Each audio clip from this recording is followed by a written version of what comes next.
Bueno, pues sí, nada. El otro día actualizamos un poquito, pero hoy vamos a traer las últimas novedades que principalmente van a ser de los movimientos en el frente de la ciudad de Avdiivka. Os comentábamos en su momento, así como resumen, ya que dice Edu, para contextualizar a todos, que después de ese final de la contraofensiva ucraniana, el ejército ruso ha estado dando muestras de presión en al menos 3 frentes relevantes, mientras Ucrania ha intentado seguir haciéndolo en algunos puntos de Zaporilla, pero que ya no son sustanciales como para considerar ofensiva. Igualmente que Rusia lo hacía, por ejemplo, antes en el frente del río Oskil, en el norte, en la región de Kharkov, pues ahora ya no se trataría solo de unos ataques para desviar recursos, sino con una intención de intentar romper las líneas ucranianas, ¿no? Algo un poco más costoso a nivel de efectivos y de material, por lo que al menos están reportando, pero que ya sí que está consiguiendo algunos pequeños avances en el frente de Bakhmut, que es ese segundo del que os hemos ido hablando durante estas semanas, y en el frente de Avdiivka. Concretamente en el de Bakhmut, por cerrar el resumen, Rusia ha recuperado prácticamente lo que perdió en el norte y ahora está esforzándose, o sea, poniendo sus esfuerzos en el sur. Y en cuanto a Avdiivka, pues sigue una situación similar a la que en su momento dio la batalla de Bakhmut, porque se está intentando crear ese caldero no cerrado, de modo que no sería un embolsamiento, que muchas veces explicamos las diferencias. Y bueno, pues está complicado por el lado ucraniano que puedan tanto reforzar masivamente como evacuar rápidamente, porque la principal vía del ferrocarril ya está bajo control ruso, pero hay una serie de pueblos en medio entre el frente norte y el frente sur que están bajo control de Rusia, y esos pueblos aún siguen bajo control de Ucrania. Así que ahora mismo, bueno, pues eso es lo más importante que hay y que podemos analizar con vosotros un poco la perspectiva en todos estos puntos, en general en la guerra, a nivel diplomático, interno, externo de Rusia y de Ucrania, que también ha dado mucho de qué hablar estos días y que por primera vez se habría roto no solo el frente norte y sur que digo, sino que en lo que es la línea de 2015 de los acuerdos de Minsk se habría producido la primera penetración de las defensas por parte de Rusia, que eso es una de las novedades más importantes y que ya da lugar a batalla urbana en la zona industrial. Bueno, vale, que ya has terminado el resumen, entiendo, Alejandro. Sí. Vale. A ver, tampoco, como ha dicho Alejandro, tampoco hay grandes novedades en temas de frente, en temas de cambios de frente. Bueno, eso es creo que es una cuestión que llevamos repitiendo desde hace meses, porque la guerra está bastante en una guerra de posiciones. Pero bueno, yo creo que lo más relevante comentar ahora mismo es la situación sobre el terreno y del propio gobierno ucraniano. Ahora mismo, pues se avecina unos meses muy complicados en Ucrania, no solamente por la situación en el terreno, como estamos viendo, de presión continua de los rusos en diversos frentes, con la posible caída de Avdiivka, que es una ciudad muy estratégica, mucho más que Bakhmut, sino por la situación que corre ahora mismo el ejército ucraniano, con faltas de munición, de artillería, porque bueno, los suministros que llegan de Occidente son muy irregulares. Luego tenemos la cuestión de la falta de, bueno, cada vez de mayor reserva de soldados formados, tienen problemas de recursos humanos en el sentido, el ejército ucraniano también, producto de esa contraofensiva fracasada, ¿no? En el sur, que les ha privado en muchos casos de muchas de sus mejores tropas, no solamente por muertos, sino también por bajas, ¿no? Al final, muchas brigadas, de hecho, mecanizadas, una de las mejores, pues llevan sufriendo mucho desgaste desde hace muchos meses, incluso desde Bakhmut sin parar. Claro, esa es la cuestión. Y luego, bueno, pues tenemos la cuestión del gobierno interno de la cuestión de la crisis interna que hay entre la cúpula militar y la cúpula política, es decir, Zelensky contra Zaluzny, y veremos cómo se desenvuelve, cómo se desarrolla, porque hay rumores de que va a haber más destituciones por parte de Zelensky hacia altos cargos del ejército ucraniano.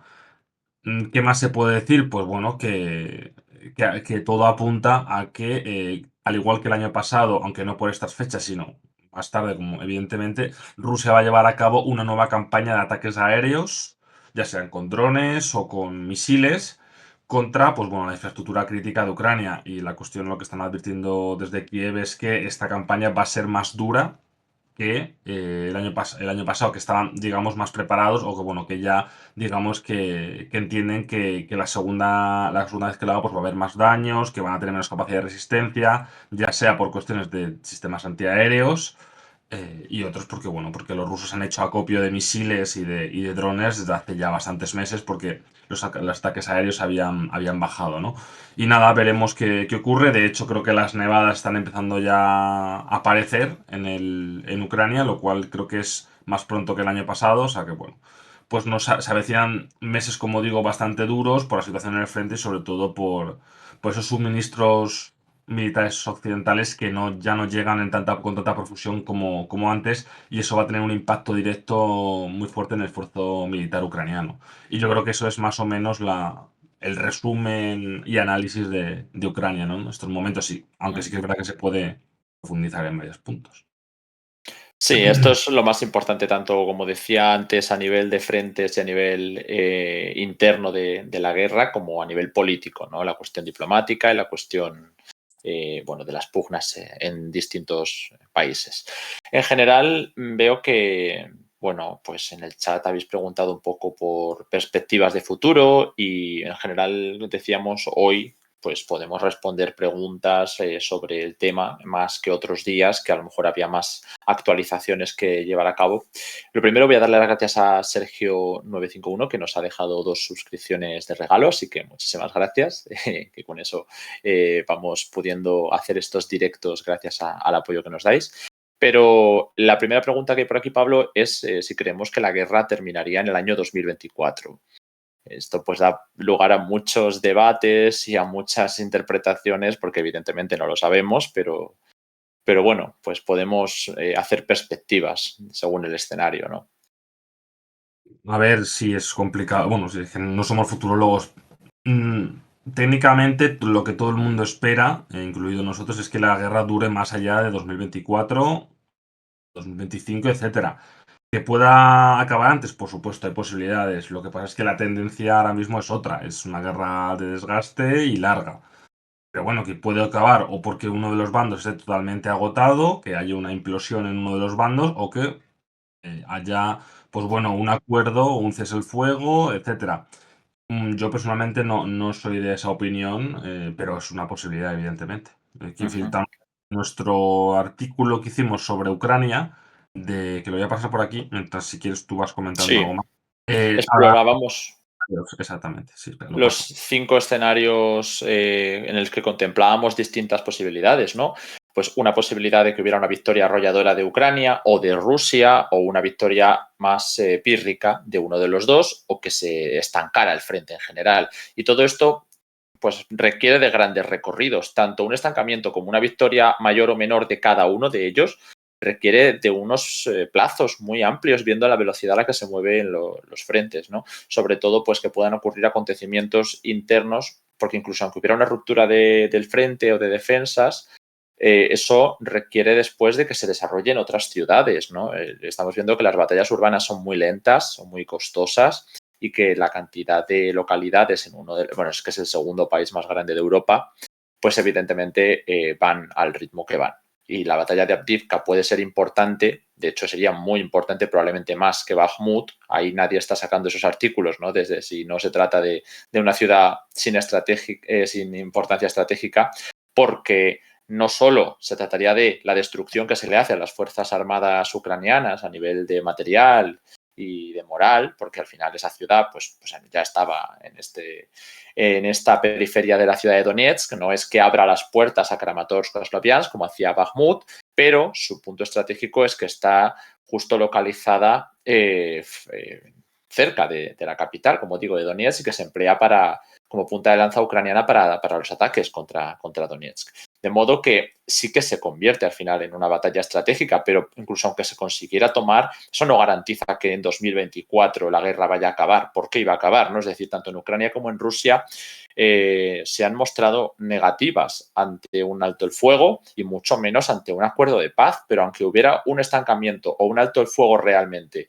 ya sea por acuerdo o de facto, eso no implicaría en ningún caso la paz, salvo que hubiera un colapso muy grande o un acontecimiento interno muy grave en alguno de los dos países. Así que a mí me cuesta creer, como decía Pablo, que pueda producirse un final tan rápido, porque al final este tipo de guerras, pues, la atención mediática está acostumbrada a desaparecer rápido, pero las guerras no son tan rápidas normalmente.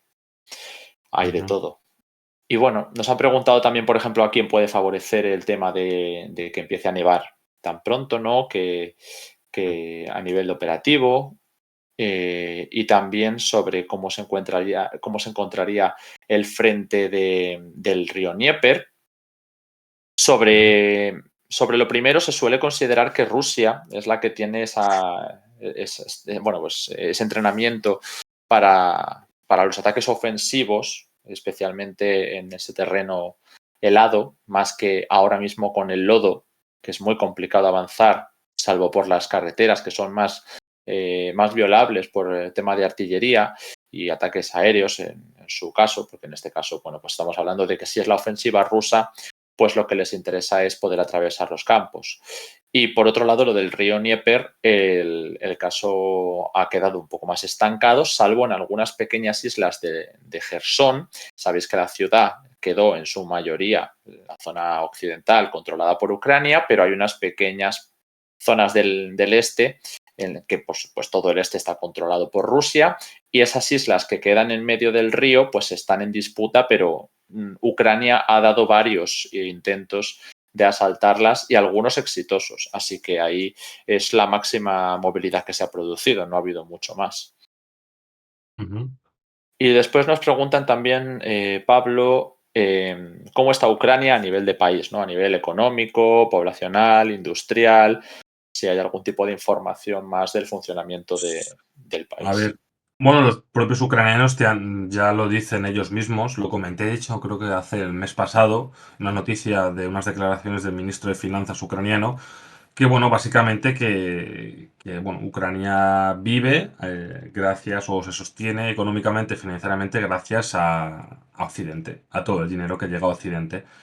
Que ahora mismo todo su presupuesto se basa, o la mitad del presupuesto se basa en mantener, bueno, el presupuesto de defensa militar, evidentemente el esfuerzo de guerra. Estamos hablando de un Estado totalmente adaptado para la guerra y que básicamente sin los ingresos de Occidente, pues ese Estado pues colapsaría, básicamente, porque no podían mantener todos esos gastos no solamente de cuestión de armas, de munición, etcétera, sino también de pagar los salarios a los soldados, a los funcionarios, luego las reparaciones de equipos, multitud de gastos, evidentemente. Por tanto, la situación financiera pues, ucraniana pues, no es buena cuando dependes tanto del exterior. No me acuerdo de las cifras de cuánto necesitaban al mes de Occidente, pero era muchísimo, eran miles de millones de euros o dólares. En temas de población, pues bueno, millones de personas han abandonado el país por la guerra. Es verdad que algunos miles han vuelto para alistarse en el ejército, pero no tantos como los que se han ido, evidentemente, muchos menos. Como digo, son millones de refugiados, creo que en Polonia hay 1 o 2 millones, y luego pues repartidos por Europa, pues cientos de miles. Muertos, pues no sabemos las cifras, pero rondan seguramente más de los 100.000, 150.000, muchos miles, cientos de mil, bueno, o decenas de miles de heridos. Pues bueno, pues la situación es la que, y a nivel industrial, pues bueno, sí que es verdad que últimamente, en los últimos meses, Ucrania ha intentado, también con ayuda de Occidente, pues poner a punto ciertas industrias armamentísticas dentro del país para que no depender tanto del material que venga de Occidente. Han hecho, de hecho, contratos por ejemplo, con Francia en ese sentido, para, pues, bueno, pues para poder realizar, pues bueno, conseguir su propio material y, por tanto, no depender de Occidente, como que estamos viendo que están teniendo dificultades para ese suministro de material. Además de que además se ha demostrado que el ejército ucraniano es muy eficaz todavía con el material de origen soviético, ¿no? Porque con toda la llegada de Occidente, de todos los materiales, todos los sistemas, pues es más complicado adaptarse a ese nuevo tipo de materiales, o todo en sistemas muy numerosos, ¿no? En vez de pues, el sistema que están acostumbrados de los soviéticos. Esa es la cuestión, la la dificultad para Ucrania es que se tienen que enfrentar a bombardeos y ataques aéreos por parte de Rusia, que evidentemente ataca tanto la infraestructura de las industrias como las comunicaciones, etcétera. Por tanto, tienen esa dificultad. Y creo que y económica creo que más o menos, bueno, creo que ya lo he comentado todo, no sé si quieres Sí, comentar. sí, sí. De hecho, también complementamos con la pregunta que nos hacen, ¿no? ¿Al final Estados Unidos ha accedido a la ayuda económica para Ucrania? Bueno, pues ahí está la cuestión, que el principal esfuerzo viene de Occidente, como ha explicado Pablo, pero hay una diferencia entre el esfuerzo económico y el esfuerzo militar. La Unión Europea está incrementando mucho su esfuerzo económico. Lo que se pretende es básicamente que la guerra se haga cargo de ella la Unión Europea. Y que paguen ellos, pues, no solo las ayudas financieras, sino el incremento de la producción militar para poder también destinarla a la ayuda a Ucrania y a reforzar sus arsenales. Pero principalmente Estados Unidos ha sido el que ha llevado a cabo pues toda el grueso de tanto la dirección política como económico-militar del esfuerzo de la ayuda que se ha dado a Ucrania, ¿no? Y con esto, pues Estados Unidos ha aprobado muchos paquetes, sobre todo de envíos militares de armamento. El último paquete económico se quedó en un impasse por esa crisis legislativa que hubo en la Cámara de Representantes y hay una especie de boicot cruzado porque los republicanos no están permitiendo que salga adelante el paquete ucraniano, así por sí solo. Y quieren que se vaya a debatir por sí solo, más bien, porque los demócratas pretendían envolverlo en otra serie de paquetes para que fueran aprobados todos a la vez. Y por otro lado, los demócratas están intentando poner trabas al paquete que se quiere mandar a Israel, porque consideran que tiene que ir condicionado, ¿no? Con un respeto al derecho humanitario internacional y todas estas cuestiones que se está criticando a Israel. Entonces, como unos quieren sacar adelante sus prioridades y los otros las suyas, pues el paquete sobre ayuda económica a Ucrania todavía no está claro qué va a pasar con él.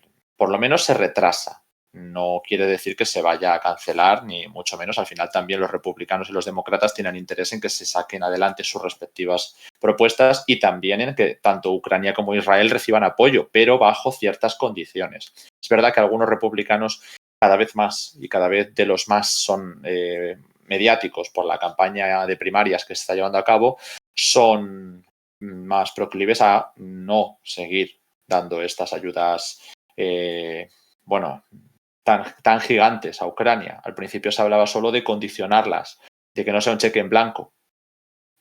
Pero también la contraofensiva y el hecho de que no haya habido ningún tipo de éxito que puedan vender a nivel político de lo que ha ocurrido en el frente a nivel militar, pues no facilita tampoco que ni cheque en blanco ni condicionado, ¿no? Que se pueda justificar dentro de sectores como el Partido Republicano. Así que ahora mismo está complicado, pero bueno, no está descartado.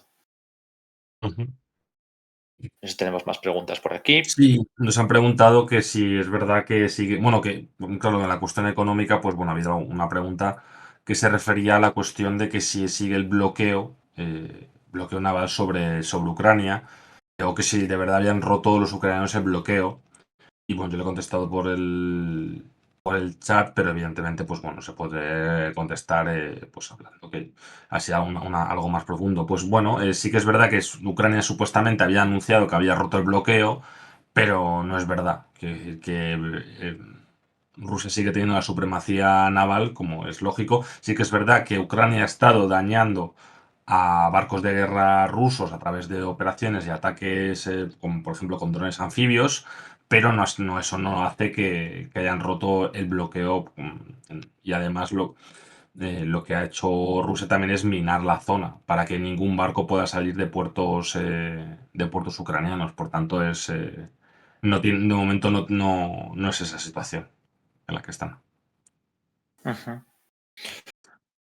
Concretamente, ya que nos habéis mencionado el tema de las defensas ucranianas y la línea del frente 2015, justo en pantalla estáis viendo el mapa de Avdiivka, ¿vale? Pues esas dos grandes zonas de color amarillo son a lo que nos referíamos con ese frente norte donde se tomaron los ferrocarriles y el sur pues tanto desde la batalla de Pisky, que tuvo lugar el año pasado, que eso no es de 2015, aunque lo tengamos en ese color. Recordad que lo amarillo es lo que se ha tomado por parte de Rusia en 2023, no en 2022.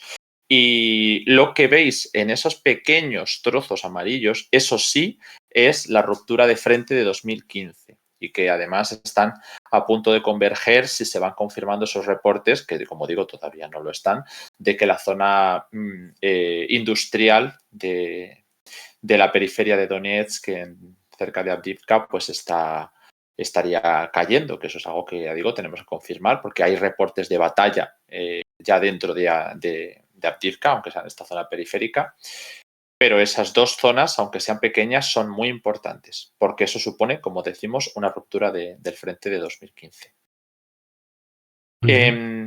Sobre si hay alguna ofensiva a gran escala de Rusia durante el invierno, evidentemente no lo sabemos, pero parece que se ha rebajado un poco dentro de lo que ya, bueno, hay márgenes, las salvas que se están lanzando de ataques aéreos estas semanas y este último mes incluso. Hay menos intensidad de los ataques aéreos y, bueno, pues hay reportes constantes de presión en un punto del frente y en otro, y se especula mucho con que sí es porque se va a preparar una gran ofensiva acompañada de un incremento repentino de sus ataques aéreos, pero pues como decimos no es algo que se pueda comprobar. Por ahora lo que sí parece más o menos claro es que durante este mes se van a enfocar en una batalla en Avdiivka, porque se está logrando romper en sitios donde en 2022 no lo conseguían. Lo del ferrocarril ya se intentó, lo de la zona industrial ya se intentó y los pueblos desde el sur también se intentó. Además, en la zona norte había varios frentes, no solo el del ferrocarril, se intentó ir hacia el sur y tampoco se pudo. Entonces, eso me parece que es la única certeza que tenemos ahora mismo a futuro. Y bueno, eso puede tener un peso importante, pero de ahí a algo más sustancial a nivel militar no lo sabemos. Yo me centraría mucho también en la cuestión diplomática en año electoral en Estados Unidos y que no haya más conflictos que desvíen recursos y atención de Ucrania, que eso siempre puede ser peliagudo. Sobre todo, también lo que comentaba Pablo, el tema de Zaluzny y Zelensky, ¿no? Que al final parece cosa menor, pero puede tener sus efectos sobre el terreno si hay una diversidad de estrategias, que es algo que os hemos comentado durante toda la campaña de Bakhmut, la diversidad de estrategias, pero que parece que la cosa está escalando un poco, ¿no? En general, esas son las cosas más importantes de perspectiva, ¿no? No podemos saber si va a haber una gran ofensiva o no. Y no sé si tenemos más preguntas por aquí. El avance de Ucrania en Gerson es lo que comentaba antes, que hay algunos asaltos en esas islas, pero no hay avance en Gerson ya. O sea, para eso se hizo esa retirada durante el año pasado en Gerson.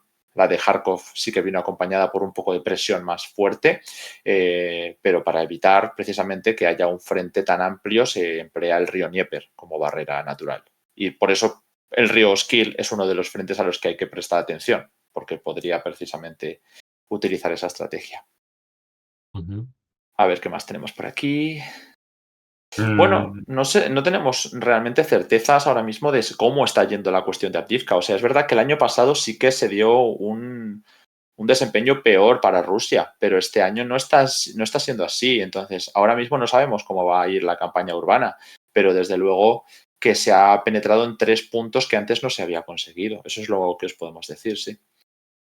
Y luego también la cuestión de cómo está bueno, cuáles son los testimonios sobre el terreno de los soldados ucranianos que básicamente no son buenos. No solamente por cuestiones de problemas de desgaste de los soldados, sino también por la falta de material que tienen y la superioridad, de hecho, que manifiestan que tienen los rusos en material militar, drones, artillería, vehículos blindados, etcétera. Eso al final, pues bueno, pues eso hace que la situación para el ejército ucraniano pues, sea peor que el año pasado. También nos preguntan, Pablo, por cómo está la situación en Kupiansk. Es lo del tema. Bueno, sí, ya lo has comentado un poco el tema del río Oskil. Sí que es verdad que hace tiempo que no se movía esa zona. Habían intentado presionar los rusos hace ya meses, de hecho, que en plena contraofensiva ucraniana en el sur, ya habían realizado ciertos avances, pero hace tiempo que ya que no ha vuelto a haber más movimientos importantes. Supuestamente los ucranianos afirman que en esa dirección, que es en el norte, hay más de 100.000 soldados rusos, aparte de centenares de tanques, mucho material y que están preparados para Mm. atacar. La cuestión es que la estrategia de los rusos ha sido en los últimos meses, semanas, destruir los puentes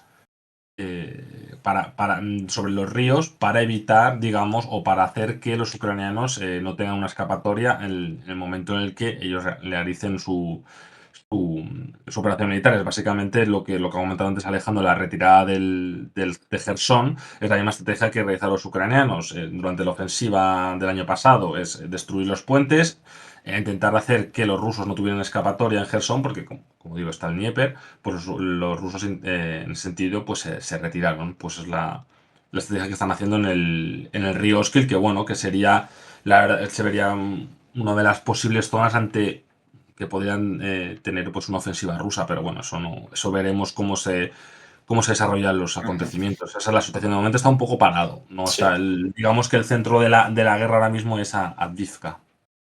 Sí, sí, sí, porque hemos visto esa presión en el Oskil. Yo personalmente veía mucho más a los rusos presionando en el Oskil cuando estaba teniendo lugar la contraofensiva de los ucranianos, porque les servía para, bueno, pues que distribuyeran sus recursos en otros puntos del frente. También lo veíamos en Bakhmut, ¿no? Cómo se ha intentado mantener ese frente a toda costa, con el coste que pudiera tener. Pero desde luego, parece que la intención de los rusos no era un asalto a gran escala en el frente del río Oskil, sino esa diversificación ucraniana. Ahora que sí que tienen más la iniciativa, porque la están llevando tanto en este como en los otros dos frentes que hemos comentado, no están presionando con la fuerza como para llegar a Kupiansk, ¿no? Están dando ataques menores. Como dice Pablo, el foco está puesto en Avdiivka y yo añadiría en algunas zonas del entorno de Bakhmut, pero principalmente en Avdiivka. Es decir, el río Oskil, que antes estaba el primero en la zona de presión y avance, ahora estaría el tercero, yo diría, incluso el cuarto, porque estos días ha habido ataques interesantes en el bosque de Serebrianka, en Bilorivka y en toda la zona de la frontera de Lugansk con Donetsk, ¿no? Esto, bueno, pues puede tener otra trascendencia. Al final, al ser asaltos por parte de Rusia, pues tienen un coste importante en material, también os lo señalabais algunas personas, pero es algo que llevamos viendo toda la guerra, ¿no? Que Rusia ha tenido fuertes bajas, sobre todo cuando realiza asaltos que no se hacen de la manera más controlada. Por ejemplo, el de Ugledar en aquel momento en el sur de Donetsk dejó muchísimas pérdidas materiales. ¿Que en Avdiivka las va a ver? Pues probablemente, no es algo que podamos, no es algo que podamos ver el futuro, pero en Bakhmut las hubo. El tema aquí, y que esto es algo que sí que están reportando algunos periodistas occidentales y, bueno, yo creo que cada vez más medios occidentales, llama un poco la atención como lo reportan, es que mientras en Occidente seguimos todavía señalando las pérdidas rusas y señalando que se van a quedar sin munición, que están perdiendo material y que tal, ¿no? El tema de las bajas, que Rusia está preparada para una guerra de desgaste, que Rusia está preparada para una guerra larga, que la producción industrial rusa se ha disparado y que la Unión Europea está haciendo esfuerzos para intentar alcanzar los niveles de Corea del Norte, cuando además de lo que ya tiene Rusia, está recibiendo apoyo de Irán y de Corea del Norte a nivel industrial. Es decir, tiene capacidad para hacer una guerra de desgaste, salvo que no haya un conflicto político fuerte. Que como digo, pues lo que pasó con Wagner o lo que podía pasar con algunas líneas más beligerantes que ha habido en Rusia. Pero mientras tanto, es Ucrania la que, por mucho que pueda destruir ese material, tiene ahora mismo el tiempo como un hándicap, ¿no? Habrá que ver si se puede dar la vuelta, porque en su momento a Rusia, por ejemplo, el tiempo le perjudicaba cuando tenía las líneas de abastecimiento totalmente desperdigadas en los oblasts del norte, en Lugansk, en Kharkov. En esa campaña Rusia perfectamente podría haber perdido más territorio en Lugansk, pero consiguió estabilizarlo con esa retirada después del río Oskil y bueno, presionando en otros frentes. Entonces, bueno, al final eso va cambiando mucho las estrategias militares. Podemos entrar en esto más tiempo, pero bueno, como ya va siendo las respuestas a las preguntas que nos habéis hecho y el repaso, si tenéis alguna más, vamos respondiendo y así luego pues volvemos con Argentina con las actualizaciones que parece que van llegando. Nos preguntan sobre si vemos posible el final de la guerra a medio plazo. Creo que es algo que más o menos hemos contestado, Pablo, pero por si quieres repasar algo. Y si Ucrania va a continuar con ataques en territorio ruso, que sería algo interesante de analizar porque en su momento fueron muy mediáticos y sirvieron para algún propósito.